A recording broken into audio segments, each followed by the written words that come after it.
En las primeras horas del 14 de marzo de 2019, cuando la Ciudad de México aún dormía bajo un manto de niebla urbana que parecía presagiar acontecimientos que trascenderían lo ordinario, se produjo un evento que permanecería oculto en los archivos confidenciales de la diplomacia internacional durante casi 6 años. Los documentos que hoy presentamos, obtenidos a través de solicitudes de transparencia y testimonios de fuentes protegidas, revelan una secuencia de hechos que alteró silenciosamente el curso de negociaciones culturales y comerciales entre tres naciones. Para comprender la magnitud de lo que ocurrió aquella madrugada, debemos retrotraernos a un contexto político y social complejo, donde las fronteras entre la diplomacia oficial y los canales extraoficiales de comunicación se difuminaban constantemente. México, en aquel momento, atravesaba un periodo de redefinición de su identidad cultural en el escenario global. El gobierno recién instalado buscaba consolidar alianzas estratégicas no solo en el ámbito económico, sino también en el cultural, entendiendo que el soft power representaba una herramienta fundamental para posicionar al país como un actor relevante en la geopolítica latinoamericana. En este contexto, figuras del entretenimiento con alcance internacional no eran simplemente artistas, sino embajadores informales cuya influencia superaba en ocasiones la de los diplomáticos tradicionales. La Secretaría de Cultura mantenía archivos detallados sobre personalidades cuya colaboración podía resultar estratégica para proyectos de promoción nacional, y entre esos nombres destacaba uno en particular, Shakira Isabel Mebarak Ripoll. La artista colombiana, residente entonces entre Barcelona y Miami, había establecido durante años una relación compleja con México. Sus giras multitudinarias, su presencia en eventos filantrópicos y su capacidad para movilizar audiencias la convertían en una figura de interés. Pero existía otro elemento menos conocido. Desde 2017, Shakira había sido consultada discretamente por asesores de organismos internacionales sobre proyectos educativos en zonas vulnerables de América Latina. Estos contactos, registrados en memorándums internos de la UNESCO y documentos filtrados posteriormente, evidenciaban que su rol trascendía lo artístico. Mantenía comunicación periódica con funcionarios culturales de diversos gobiernos, incluyendo México, Colombia y España, en un entramado de relaciones que operaba en la penumbra de la diplomacia oficial. En paralelo, el aparato de inteligencia cultural mexicano, una división poco conocida dentro de la Coordinación de Asuntos Internacionales, monitoreaba las comunicaciones y movimientos de figuras públicas que pudieran representar tanto oportunidades como riesgos para los intereses nacionales. Este departamento, cuya existencia apenas se menciona en organigramas oficiales, operaba bajo protocolos de confidencialidad extrema. Sus analistas rastreaban patrones de comunicación, identificaban redes de influencia y evaluaban constantemente el pulso de las conversaciones que ocurrían fuera de los canales formales. En los meses previos a marzo de 2019, varios informes internos señalaban movimientos inusuales en las comunicaciones de Shakira.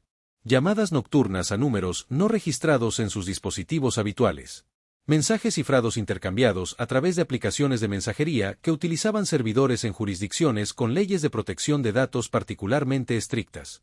Los analistas notaron un patrón. Estas comunicaciones se intensificaban cada vez que se aproximaban fechas relacionadas con licitaciones culturales o anuncios de festivales internacionales en México. ¿Coincidencia? Los especialistas en inteligencia cultural lo dudaban. Existía la sospecha, nunca confirmada oficialmente, de que ciertos intereses corporativos utilizaban a personalidades del entretenimiento como intermediarios para obtener información privilegiada sobre proyectos gubernamentales antes de su anuncio público. No se trataba de espionaje en el sentido clásico, sino de algo más sutil, el uso de redes de confianza personal para anticiparse a decisiones que valían millones en contratos y posicionamiento de marca. El ambiente en los círculos diplomáticos mexicanos a principios de 2019 era de cautela. Varios funcionarios de alto nivel habían expresado en reuniones privadas su preocupación por la permeabilidad de la información sensible. Existían rumores de filtraciones sistemáticas. Documentos que aparecían en manos de empresas privadas antes de completarse los procesos burocráticos internos. Decisiones gubernamentales que parecían anticipadas por actores del sector privado con una precisión inquietante. Fue en este contexto de sospecha institucional cuando, en la segunda semana de marzo, un agente de enlace cultural destacado en Miami envió un cable cifrado a Ciudad de México. El mensaje era escueto pero alarmante. Una fuente confiable dentro del círculo cercano a Shakira había mencionado que el artista había recibido propuestas para participar en operaciones de influencia cultural cuyo origen no estaba claro. La fuente no proporcionaba detalles, pero sugería que estas propuestas involucraban el acceso a información no pública sobre iniciativas gubernamentales mexicanas. El cable generó inquietud inmediata en las oficinas de la Coordinación de Asuntos Internacionales. Se convocó una reunión de emergencia con representantes de la Secretaría de Cultura, analistas de inteligencia y asesores legales. Durante aquella sesión, Celebrada en un salón sin ventanas del edificio gubernamental en Reforma, se discutió la posibilidad de establecer contacto directo con Shakira. La propuesta era controvertida. Acercarse abiertamente podía alertar a quienes eventualmente estuvieran utilizándola como conducto. Pero no hacer nada implicaba permitir que continuara un flujo de información potencialmente perjudicial para los intereses nacionales. Tras 2 horas de deliberación, se tomó una decisión: se establecería un contacto indirecto. Se utilizarían canales extraoficiales, conexiones personales que no dejaran rastro burocrático evidente. La operación se denominó internamente cadencia nocturna, en referencia al ritmo característico de la música del artista y al horario en que solían producirse las comunicaciones sospechosas. El oficial designado para establecer el contacto fue Roberto Salinas Durán, un diplomático de carrera con 20 años de experiencia en negociaciones culturales internacionales. Salinas había trabajado previamente en Miami y mantenía una red extensa de contactos en la industria del entretenimiento latinoamericano. Era la persona ideal para un acercamiento que debía parecer casual, informal, incluso fortuito. Durante una semana, Salinas activó sus contactos. Hizo llamadas discretas a productores musicales, managers de artistas, organizadores de eventos. Su mensaje era siempre el mismo: necesitaba hablar con Shakira sobre un proyecto cultural de gran envergadura que requería su asesoría personal. No se mencionaba el gobierno mexicano explícitamente. Todo debía parecer una iniciativa privada de un veterano gestor cultural con conexiones oficiales. El 12 de marzo, Salinas recibió una respuesta. Un asistente cercano a Shakira confirmó que la artista estaría disponible para una conversación telefónica en los próximos días. Se acordó una llamada para la medianoche del 13 de marzo, horario de la costa este estadounidense, las 3 de la madrugada en Ciudad de México. La noche del 13 de marzo, Roberto Salinas se instaló en una sala segura del edificio de la Coordinación de Asuntos Internacionales. La habitación, diseñada para comunicaciones sensibles, estaba equipada con tecnología de encriptación avanzada. Presente también se encontraba Mónica Andrade, analista senior de inteligencia cultural, quien tomaría notas de la conversación. No se grabaría el audio, siguiendo protocolos estrictos de protección de datos personales. Todo quedaría registrado únicamente en transcripciones manuscritas que serían clasificadas inmediatamente después. A las 2:57 de la madrugada, el teléfono cifrado de Salinas emitió un tono suave. Era un mensaje de texto: la llamada entraría en 3 minutos. Salinas ajustó su auricular. Respiró profundo. Revisó mentalmente los puntos clave que debía cubrir sin revelar demasiado, sin alarmar, pero obteniendo la información necesaria. A las 3 en punto, el teléfono vibró. Salinas aceptó la llamada. La voz que escuchó del otro lado era inconfundible. El timbre característico, ligeramente ronco, con ese acento caribeño suavizado por años de vida internacional. Shakira saludó con cordialidad profesional. Preguntó de qué se trataba este proyecto cultural tan misterioso del que le habían hablado. Salinas inició su aproximación con cautela. Explicó, en términos generales, que México estaba desarrollando iniciativas de cooperación cultural con Colombia y España, que se buscaban embajadores culturales con credibilidad internacional, que su nombre había surgido repetidamente en conversaciones de alto nivel. Shakira respondió con interés, pero también con cierta reserva. Mencionó que efectivamente había recibido propuestas similares en meses recientes. Y aquí fue donde la conversación tomó un giro inesperado.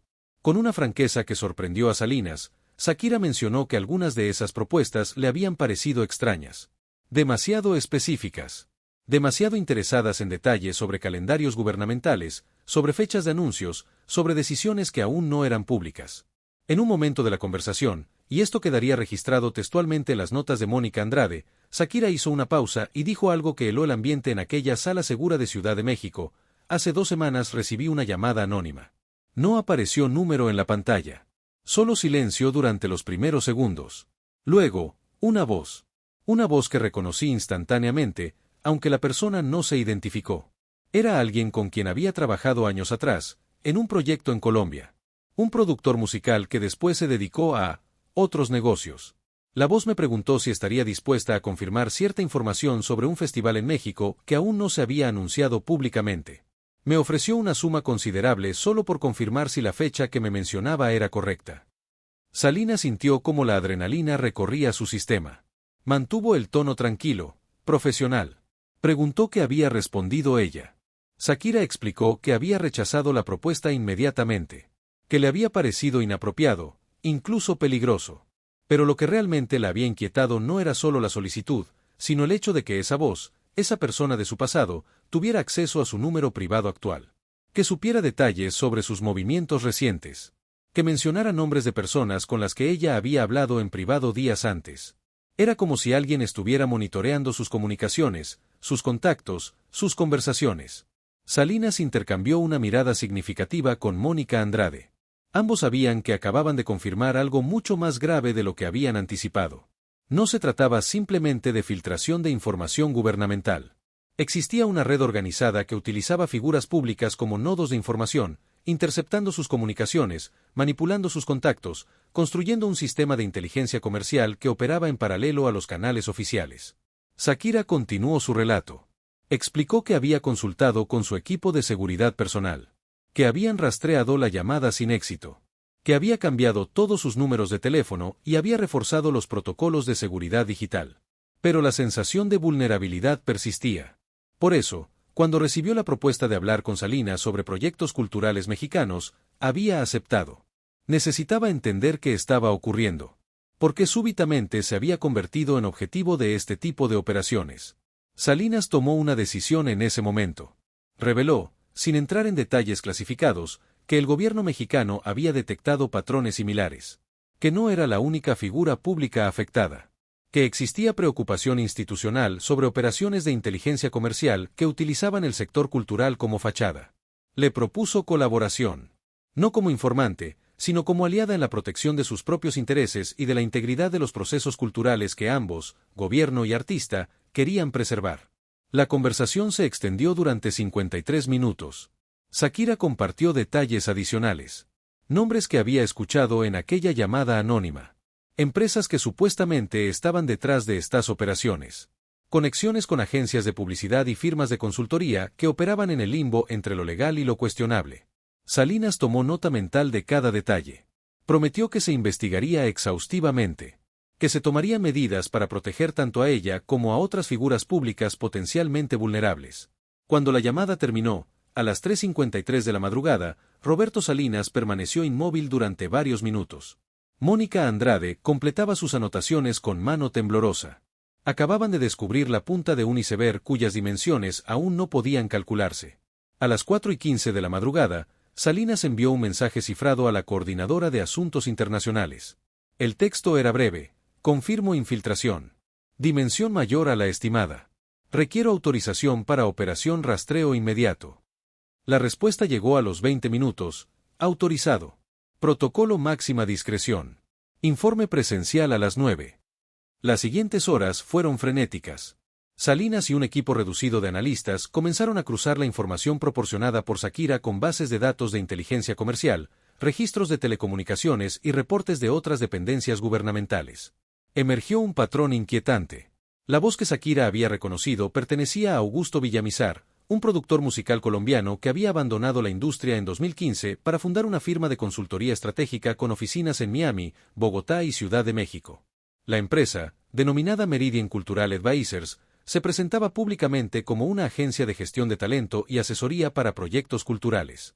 Pero el análisis de sus movimientos financieros, obtenido a través de colaboración con autoridades fiscales, revelaba transacciones sospechosas con empresas fantasma registradas en paraísos fiscales.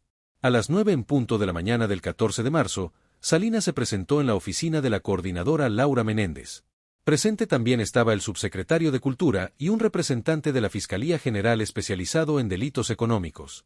Durante 2 horas, Salinas expuso lo descubierto. La sala permaneció en silencio tenso mientras describía la conversación nocturna con Shakira y las conexiones identificadas posteriormente.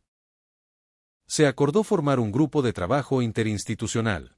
Participarían representantes de la Secretaría de Cultura, la Fiscalía General, la Unidad de Inteligencia Financiera y, de manera discreta, el Centro Nacional de Inteligencia.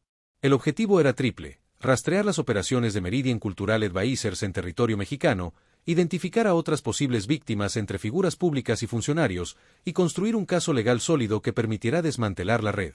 Pero había un desafío considerable. Estas operaciones operaban en zonas grises legales. No se trataba de espionaje en sentido estricto. No había robo de documentos clasificados. Lo que existía era un uso sofisticado de redes personales, ingeniería social y manipulación de confianza para extraer información valiosa. Probar conspiración o asociación delictuosa requeriría evidencia extraordinariamente sólida. Mientras tanto, Shakira había tomado sus propias medidas. Según informes de sus asistentes, compartidos discretamente con el equipo de Salinas, la artista había contratado una firma de ciberseguridad israelí para auditar todos sus dispositivos y comunicaciones. Había limitado drásticamente su círculo de confianza. Y había instruido a su equipo legal para que investigara las conexiones de Augusto Villamizar. Lo que descubrieron fue revelador. Villamizar no operaba solo. Era parte de una red más amplia que incluía exfuncionarios de inteligencia de varios países latinoamericanos, expertos en minería de datos y especialistas en psicología de la persuasión. Su modelo de negocio era ingenioso. Identificaban figuras públicas con acceso a información valiosa, establecían contacto utilizando conexiones previas legítimas, y luego construían gradualmente relaciones de confianza que les permitían obtener datos sin que las víctimas siquiera percibieran que estaban siendo explotadas. En el caso de Shakira, el error de Villamizar había sido apresurarse. La llamada anónima, el intento directo de comprar información, había sido un movimiento desesperado que rompió los protocolos habituales de su operación. ¿Por qué esa urgencia? El equipo de Salinas tenía una hipótesis. Existía una licitación importante para un mega festival cultural en México, programado para 2020, cuyo anuncio oficial se haría en abril de 2019. Las empresas interesadas en participar estaban dispuestas a pagar sumas considerables por información anticipada sobre criterios de selección, presupuestos asignados y nombres de funcionarios decisores. Villamizar había recibido presión de sus clientes para obtener confirmación de fechas y detalles. De ahí el error de contactar directamente a Shakira, arriesgando su propia exposición. Durante las semanas siguientes, la operación Cadencia Nocturna se expandió. Se identificaron al menos 12 figuras públicas adicionales, entre artistas, deportistas y personalidades de medios, que habían sido contactadas de manera similar. No todas habían reconocido la manipulación.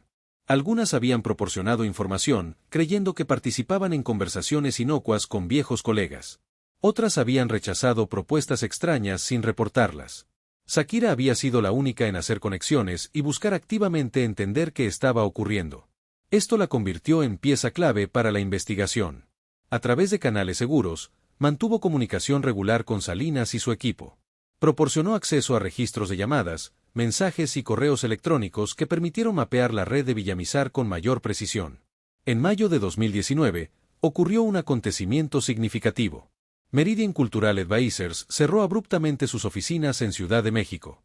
Los empleados fueron despedidos con compensaciones generosas y cláusulas de confidencialidad estrictas. Augusto Villamizar abandonó México y se trasladó a Miami, donde aparentemente continuó operaciones pero con perfil mucho más bajo. Para los investigadores, esto confirmaba que la red había detectado la investigación. Habían decidido replegarse antes de enfrentar consecuencias legales. Sin embargo, el daño ya estaba hecho. La Fiscalía había reunido suficiente evidencia para abrir una investigación formal por operaciones de inteligencia no autorizadas. Aunque Villamizar estaba fuera del alcance jurisdiccional inmediato, varios de sus colaboradores en México enfrentaban procesos. Shakira, por su parte, adoptó una posición pública de silencio sobre el asunto.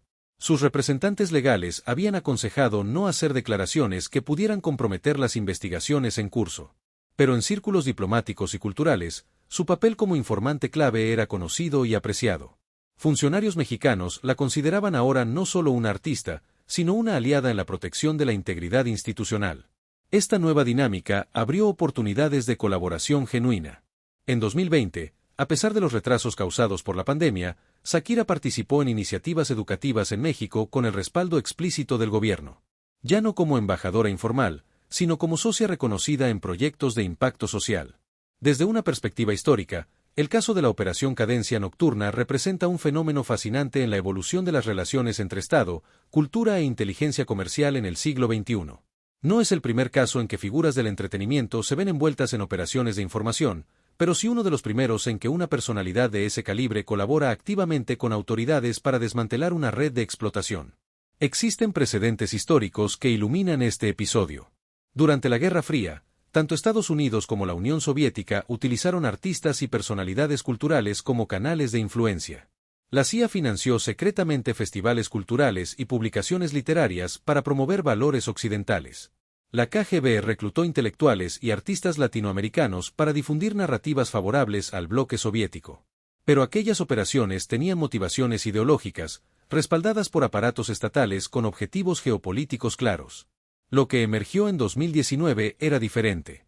Se trataba de actores privados, motivados exclusivamente por lucro, que construían redes de inteligencia paralelas para vender información a clientes corporativos. No buscaban cambiar el curso de la historia, sino obtener ventajas competitivas en licitaciones y contratos. Era espionaje descafeinado, pero no por ello menos peligroso. La proliferación de estas prácticas amenazaba con erosionar la confianza en instituciones públicas y en procesos de toma de decisiones. Si cualquier información sensible podía ser extraída mediante manipulación de personas con acceso privilegiado, ¿qué valor tenían los protocolos de seguridad? ¿Cómo podían los gobiernos proteger la integridad de sus procesos cuando las vulnerabilidades no estaban en sistemas informáticos sino en relaciones humanas? El papel de Shakira en este contexto es particularmente interesante. Como figura pública global, operaba simultáneamente en múltiples esferas: artística, comercial, filantrópica y, accidentalmente, diplomática. Su decisión de colaborar con autoridades mexicanas no era obvia ni inevitable. Podría haber optado por el silencio, por manejar el asunto discretamente con sus propios recursos, evitando cualquier involucramiento con procesos gubernamentales que pudieran complicar su imagen pública. Pero eligió actuar. ¿Por qué? Según testimonios de personas cercanas, compartidos años después en conversaciones privadas, Shakira había experimentado la invasión de su privacidad como una violación profunda. No era solo la incomodidad de ser monitoreada o manipulada. Era la comprensión de que su influencia, construida a través de décadas de trabajo, estaba siendo explotada para beneficiar intereses oscuros. Eso la indignó. Y esa indignación la motivó a convertirse en actor activo en el desmantelamiento de la red. Comparativamente, podemos examinar otros casos en la historia mexicana donde figuras culturales jugaron roles inesperados en asuntos de Estado. En la década de 1920, durante el movimiento muralista, artistas como Diego Rivera y David Alfaro Siqueiros mantuvieron relaciones complejas con el gobierno revolucionario y con agentes de potencias extranjeras. Rivera fue acusado en múltiples ocasiones de ser informante de agencias estadounidenses, aunque las evidencias nunca fueron concluyentes. Siqueiros participó en operaciones de inteligencia del Partido Comunista Mexicano y fue implicado en el intento de asesinato de León Trotsky. Estos casos ilustran cómo artistas pueden ser simultáneamente creadores culturales y actores políticos, voluntaria o involuntariamente. En el siglo XXI, la diferencia fundamental es que las operaciones no son necesariamente ideológicas. Son transaccionales, pragmáticas, motivadas por intereses económicos más que por visiones políticas. La operación Cadencia Nocturna también revela vulnerabilidades estructurales en la era digital. La tecnología que facilita comunicación instantánea global también crea oportunidades sin precedentes para vigilancia, manipulación y extracción de información. Las redes sociales, las aplicaciones de mensajería, los dispositivos conectados constantemente, todo genera rastros digitales que pueden ser monitoreados, analizados y explotados. Las figuras públicas, cuyas vidas están parcialmente expuestas por necesidad profesional, son particularmente vulnerables. Su visibilidad las convierte en objetivos atractivos. Su acceso a círculos de poder las hace valiosas como fuentes de información. Y su necesidad de mantener redes amplias de contactos profesionales las expone a infiltración por actores maliciosos. Los gobiernos, por su parte, enfrentan dilemas complejos.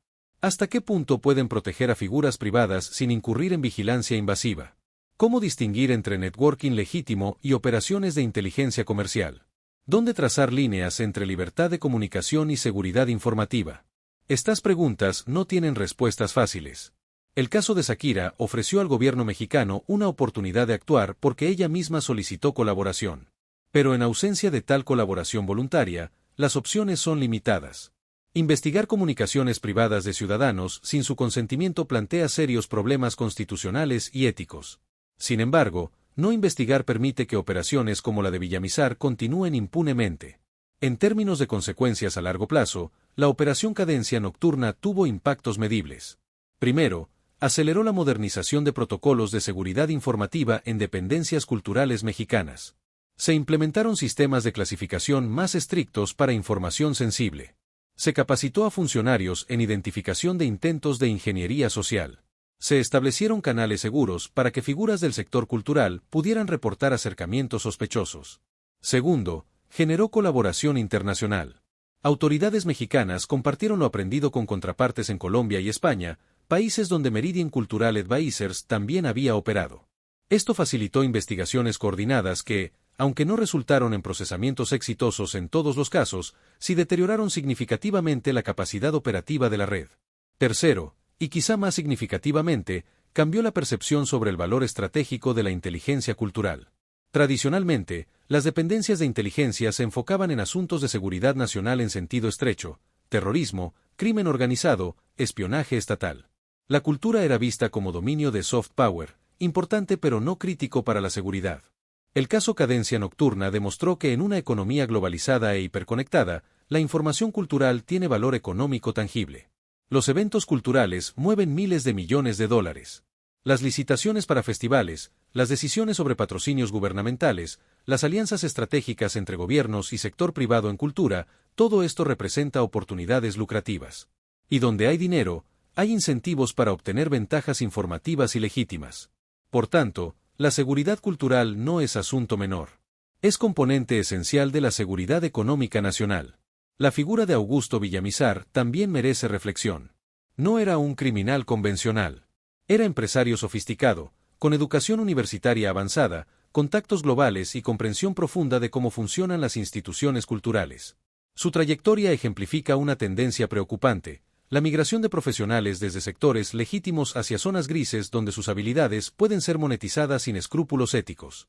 Villamizar había sido productor musical respetable. Conocía la industria. Entendía cómo se toman decisiones, cómo se construyen relaciones, cómo fluye la información. Esa experiencia le permitió diseñar un modelo de negocio que explotaba precisamente ese conocimiento. No robaba información mediante hackeos. La extraía mediante conversaciones, mediante manipulación de confianza, mediante activación de redes sociales preexistentes. Era, en cierto sentido, un hacker social. ¿Es esto nuevo? No completamente. La ingeniería social ha existido siempre. Los estafadores, los espías, los manipuladores de todo tipo han utilizado habilidades sociales para engañar y explotar. Lo novedoso es la escala industrial y la sofisticación organizativa con que operan estas redes en el siglo XXI. Villamizar no trabajaba solo ni improvisaba.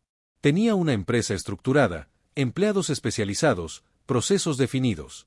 Era inteligencia comercial profesionalizada. Y eso la hace particularmente difícil de combatir porque opera en intersticios legales, utilizando herramientas que individualmente son legítimas pero cuya combinación y propósito son cuestionables. Desde marzo de 2019 hasta hoy, han transcurrido años. ¿Qué ha sucedido con los protagonistas de esta historia? Shakira continuó su carrera artística con el perfil global que siempre la caracterizó. En entrevistas ocasionales, cuando se le pregunta sobre su relación con México, responde con calidez y aprecio, aunque jamás ha mencionado públicamente el episodio de 2019. Quienes conocen los detalles interpretan su silencio como cumplimiento de acuerdos de confidencialidad.